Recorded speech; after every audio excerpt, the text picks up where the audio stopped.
How do you decide on a cell phone plan when it's not being paid for by somebody else? There are a few things you might want to consider.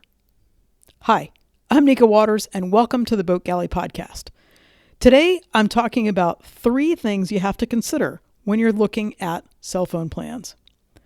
Today's episode of the Boat Galley Podcast is sponsored by SeaTech Systems, experts in cruiser communications. Introducing the Narwhal Connect, a complete internet and calling solution for your boat.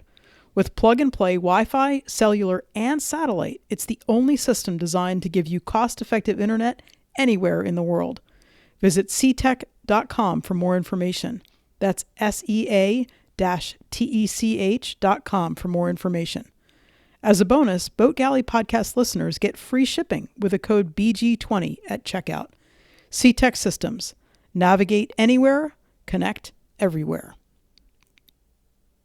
A while ago, I got fed up with paying a huge amount of money every month to be able to use my phone for the very limited amount of time that I spent away from a good Wi-Fi connection.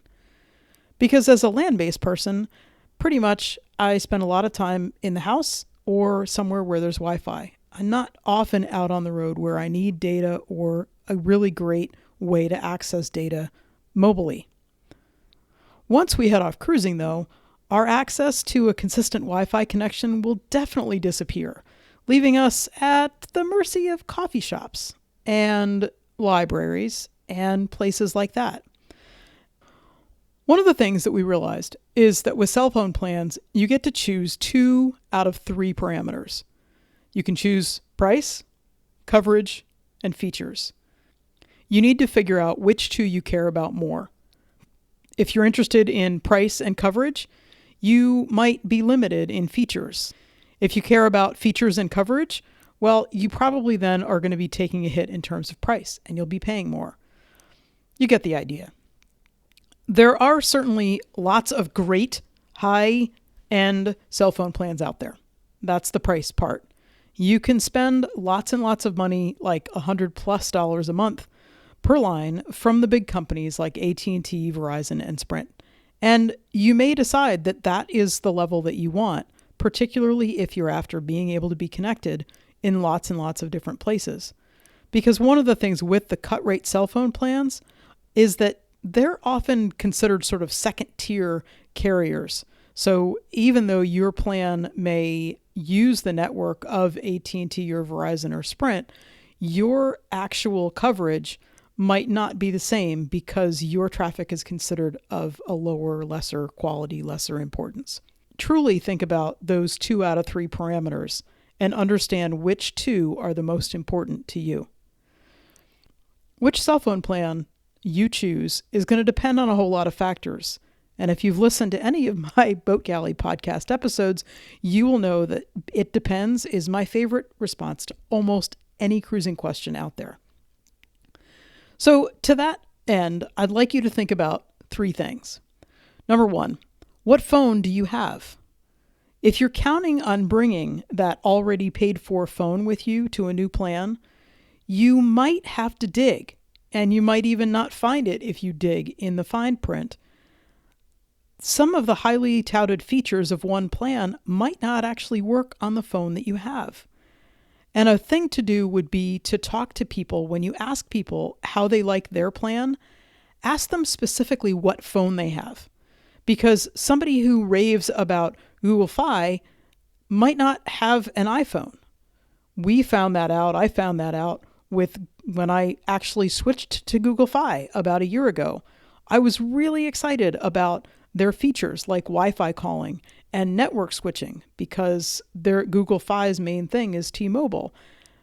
And so when they say, oh, we're going to network switch everywhere you go, that means that even though T-Mobile doesn't have great coverage most of the places that I happen to hang out, so far anyway, the idea that it would switch to the best network that was around was really, really appealing. Well, you can't use Wi-Fi calling with an iPhone on Google Fi. And you can't actually use the network switching feature on an iPhone. So make sure that your phone, the exact phone, if you have a phone that you're planning on bringing with you, make sure that that phone actually works. So you have to ask a little deeper question than just how does the plan work? The second thing is, where will you be using the phone? And understanding that that network infrastructure is going to treat you probably like a second tier, second class customer. Understanding that means looking a little deeper into the coverage maps that these companies have. And look at, when you're looking at the cut rate plans, look at what their underlying network is. So Mint, for an example, is T-Mobile. Google Fi is T-Mobile, although Google Fi claims that they have network switching. Cricket is an AT&T plan. I believe that Red Rocket is a Verizon plan. So understand that the coverage maps that they show you for the bigger company may not always apply to you, but certainly if there's no coverage in the area that you're going to be, then you definitely won't have coverage on the cut rate plan if you don't have it on the big one. The question number 3 is, how much will you be using the phone? And this comes into probably more data than text and talk, because if you are looking to stream a whole lot of Netflix, or you need to upload endless files for work or for pleasure, if you're looking to use that kind of data, you're going to care way more about unlimited data than somebody who pretty much only checks email and text occasionally. But be really honest with yourself about your usage, because most plans offer the ability to add extra data, but it costs a whole lot more than if you opted for the right amount up front. One special thing to think about: if you are a cruiser who is on the move, make sure that the fine print of whatever plan you opt for, cut rate or not, does not penalize you for leaving some specified area of coverage for an extended period of time. And somebody pointed out to me that sometimes you can't even find that information in the fine print. And the other part of the problem is that the fine print, that can change all the time. And once you've gotten yourself a plan, you're kind of stuck with it. So ask around, and specifically, again, just like you're asking about your phone, if you're asking about where you're cruising, ask people specifically if they've been out of the country or left their certain area. We chose 2 different plans. I've got an iPhone, and so rather than go with Google Fi, I went with Mint.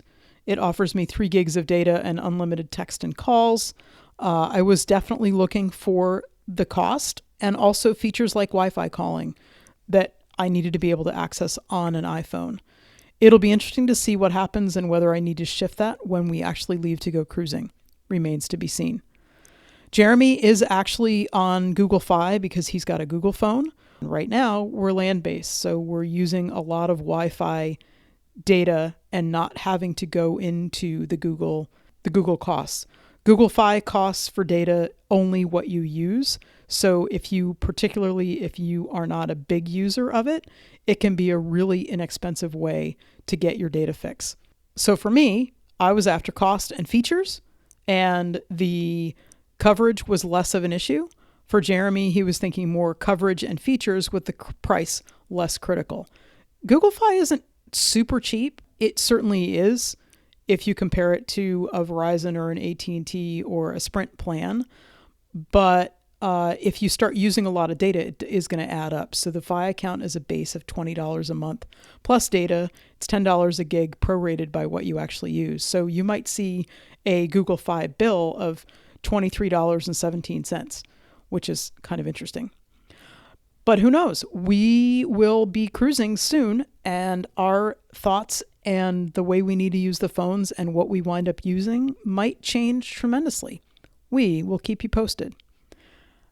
I can't wait to share in Anchorage. Maybe we'll talk cell phone plans, but probably not. I would imagine we're just going to be too busy chit-chatting and enjoying the sunset. Thank you so much for listening to the Boat Galley podcast. Don't forget to subscribe. Don't forget to tell a friend. And don't forget to let us know what you think.